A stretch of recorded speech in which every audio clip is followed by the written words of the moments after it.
When asthma symptoms flare, an inhaler is the first line of treatment.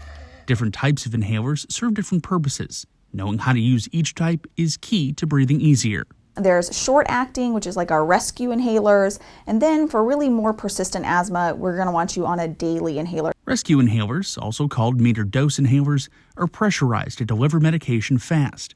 To get the most medicine in your lungs, Dr. Squire recommends using a spacer. Empty out your lungs, place it inside of your mouth, and then press down and slowly breathe in. Hold your breath to at least the count of 5, 10 is even better, and then slowly exhale. And you can repeat that again if you need to take another dose. Dr. Squire says the process differs slightly for dry powder inhalers, which should not be used with a spacer. This one, you do not want to cover the little vents on the side. Place it inside your mouth and take a deep breath in. So again, empty your lungs and then